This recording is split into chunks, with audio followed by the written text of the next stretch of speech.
When does dieting become dangerous? When does disordered eating kind of tip over into eating disorder? I was thinking about this, and one massive red flag, I mean so massive, is when there's an element of secrecy involved. I cannot stress this enough. When somebody is secretive about their eating, there are definitely deeper psychological issues at play. Disordered eating is a risk factor for eating disorder. Now, some disordered eating is socially acceptable, like dieting, right? And, dieting can be done in a healthy way in the behaviours, but also with the whole thought process. So, you typically get people who are sharing the fact that they're on a diet, and they're telling you about the diet and the food groups that they're cutting out and the timelines, right? What they're aiming towards. They're giving you progress along the way. They're open to talking about it, right? And all that can be really healthy.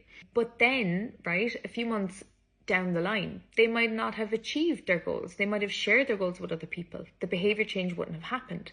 They begin to get a bit fed up and they blame themselves. They might get a little bit depressed and they might become a bit more desperate. They become convinced now, more so than ever, that achieving the goals that they set out are going to make them happy, that it's the best thing for them. So you're getting fed up.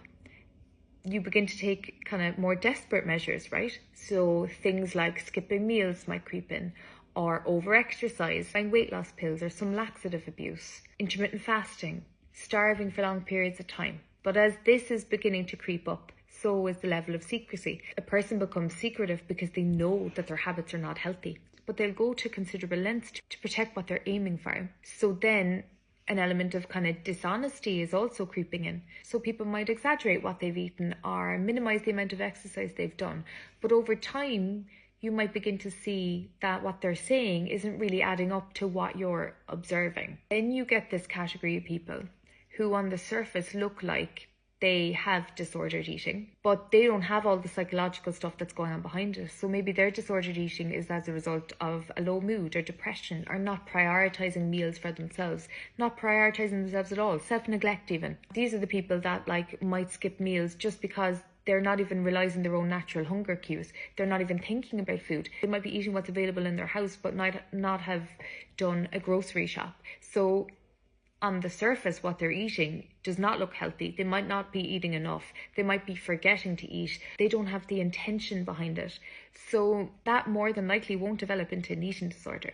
But the person who is dieting with distinct goals at the back of their mind, especially if they are rigid or they have low self-esteem anyway, those are the people that are at risk of going on to develop full-blown eating disorders. And the eating disorders are classified in the DSM-5, including anorexia nervosa, bulimia nervosa, binge eating disorder, and OSFED, other specified feeding or eating disorder. So it's really interesting, but the whole secrecy thing, is, oh my God, guys, just chalk it down.